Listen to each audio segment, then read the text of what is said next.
Welcome to our Money in the Bank recap here at Trippy Commentaries. This is part 2, and we have gotten everything out of the way. The only thing left to cover is the huge main event that would name a new WWE Champion. So if you guys missed out on part 1, check that out first, because there was another ladder match. There was a huge tag team title match. A lot of stuff going on. Even Daniel Bryan made an appearance and had some really interesting things to say. But enough of that. We need to get right into the main event and figure out and talk about who our new champ is. I'm RJ, FPS Kyle's here. What up? Retro Brett's here. Yo. And Corey is on standby from Brooksville. He was going for Bray Wyatt in this match because he was surrounded by the Wyatt followers, who we all know are a little bit scary to be hanging around. He seems to have come out of this okay. Corey, man, this was an excellent match. Go ahead and start breaking it down for us. Well, you know, in this match, of course, the participants we saw were Bray Wyatt versus Sheamus versus John Cena versus Kane versus Alberto Del Rio versus Cesaro versus the Viper Randy Orton versus Roman Reigns. And, you know, as we talked about on our Raw recap and our Money in the Bank preview, this match had a ton of star power, I thought. Yeah, definitely. I feel like we didn't really see quite as much action as far as seeing really crazy bumps in this match like we did in the previous match for the contract. But, you know, again, I feel like this match had a little bit more star power in it. We saw a lot of really cool stuff. At one point, we saw Randy Orton hit a RKO off of a ladder onto Cesaro. Cesaro was climbing up, and Orton basically grabbed his ankle and swept it back, and which caused Cesaro to fall. And then Orton nailed him with an RKO out of nowhere. I thought that was pretty cool. That was awesome.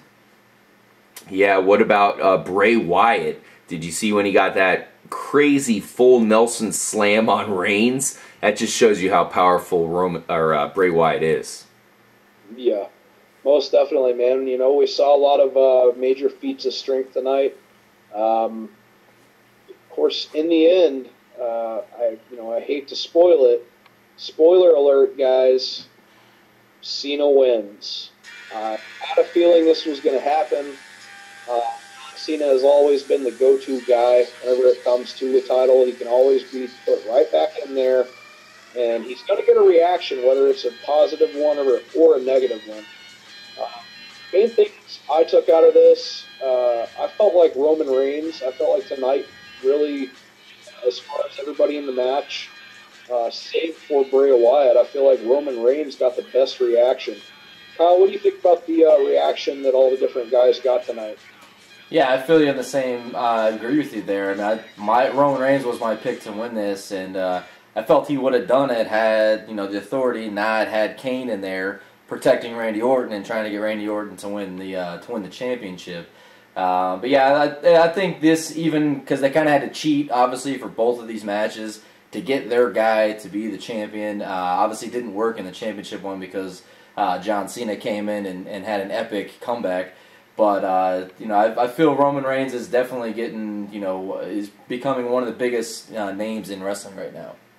Yeah, crazy match, guys. Randy Orton was bloody here. I mean, awesome. It was cool to see the bloody Randy Orton versus Roman Reigns match. At one point, we did see Roman Reigns go ham, so to speak. Hard as a motherfucker for anybody who doesn't know what that means. But he went through the whole everybody and pretty much either speared or Superman punched or did both to everybody. Looked like he had the shot. I think it was Kane that came out and kind of stopped him a couple of times there, as I remember Corey kind of predicted that Kane would be looking to shut down Roman Reigns even right off the bat. We were looking to see who was everybody going to right off the bat. Sure enough, ding, ding, ding. Randy Orton, Kane turned right around to Roman Reigns and pin him. Awesome match. Of course, we did see a really cool feat of strength where Roman Reigns lifted up the ladder with Sheamus and Cesaro both on top, and there was the first time that happened Cesaro and Sheamus were hanging from the championship belts, which is hilarious. The second time, of course, Roman Reigns lifted it up, knocking them both down. Personally, one thing I got to say, Corey, is I thought Sheamus was very impressive in this match. He seemed to have a lot of chances here, but in the end, it's this guy, John Cena, where in the blink of an eye, he can take over. In this instance, he hit Kane with the AA, the Attitude Adjustment. Then he hit Randy Orton with the Attitude Adjustment, piling him on Kane, thus letting him climb up the ladder and grabbing that elusive title. Yes, well, I hate to beat a dead horse, but like everyone's saying, Roman Reigns is really ascending the ladder, so to speak. No pun intended. But he's been ascending the ladder since his since his shield was still intact, but he's really going high.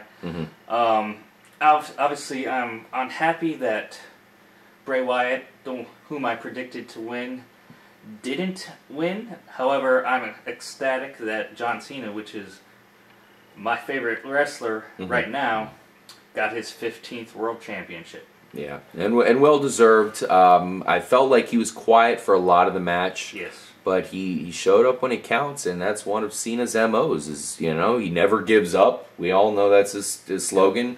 He sure as hell didn't give up, because even John Cena took some really bad hits. Like I said, he had that full Nelson slam from Bray Wyatt there. But Cena wins now. Cena is the champ, and I think, honestly, we just need more time out of Roman Reigns. Once Roman Reigns gets a little bit more, once he gets more of these matches under his belt, he's taken over. What do you think, Corey? Yeah, I think it's just a matter of time. He's definitely getting the reactions that a guy who is put into that title picture should be getting, and a guy who could maybe hold that title one day. I thought Cesaro and Sheamus both. I thought they both really shined tonight in the match, too.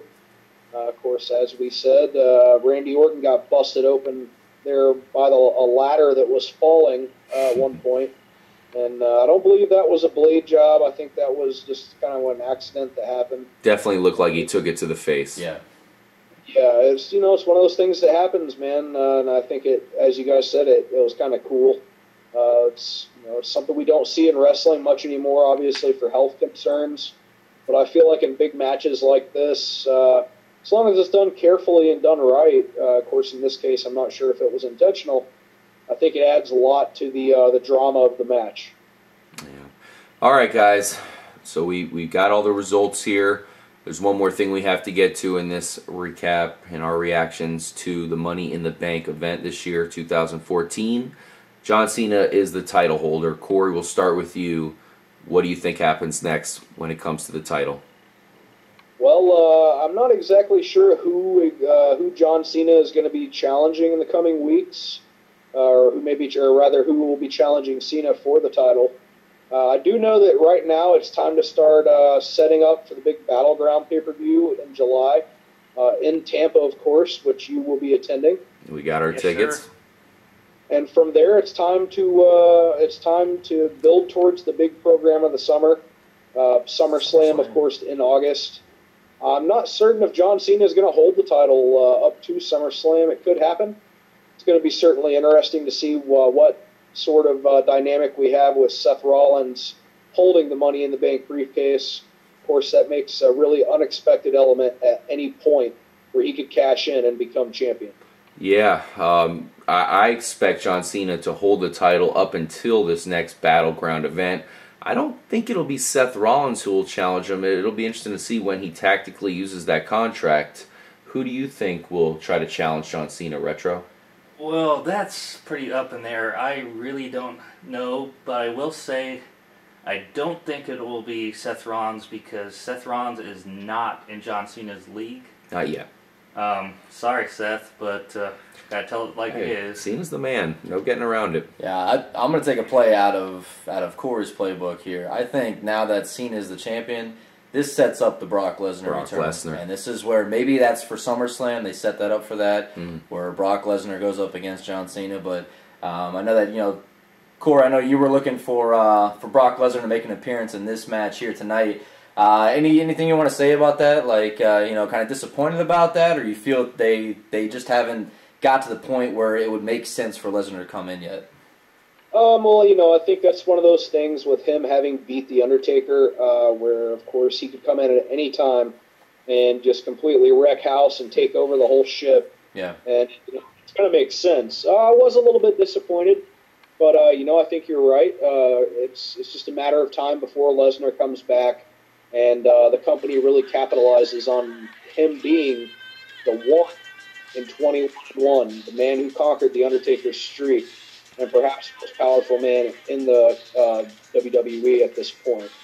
There's one more thing I want to mention as we sign out here for this recap. It was a really crazy moment today where we saw John Cena and Roman Reigns look each other dead in the eyes as they were about to battle to see if one of them could come out with that title. And I think we all know that one of these days, maybe this year, hopefully sometime soon, we will see a title match between John Cena and Roman Reigns. And that will be an epic matchup. I thought that was a classy moment because it seemed like, we've seen it in other wrestling matches before, where the guy's kind of, all right, I'm going to pass this on to you, go ahead and take it. Because he kind of looks at him for a second, and then it seems like, oh, fuck no. Hell no. I was going to say, no. I'm going to win this, bitch. They both it ain't won your that. turn. Motherfucker. It ain't your turn yet. I ain't giving you nothing. Exactly. All right, guys. Well, thank you for joining us for this recap. Make sure to stay tuned because we'll have our Raw reactions tomorrow. Raw is always interesting after a PPV. You have some crazy things going on, a lot of announcements, a lot of signs of what to expect and what's to come. But this is another awesome pay-per-view from WWE. The next one will be held here in our hometown of Tampa. We'll see it up close, and hopefully it can have another epic main event like the one we saw tonight. I'm RJ for Retro Brett. Yo, have a good night. FPS Kyle. Take it easy. Corey, another one in the books. Yeah, man, this was a great pay-per-view tonight, Money in the Bank. Definitely to all of our listeners and viewers out there, thank you for joining us for this recap of the big, illustrious event. We'll stay tuned to see what happens with the Money in the Bank and the title.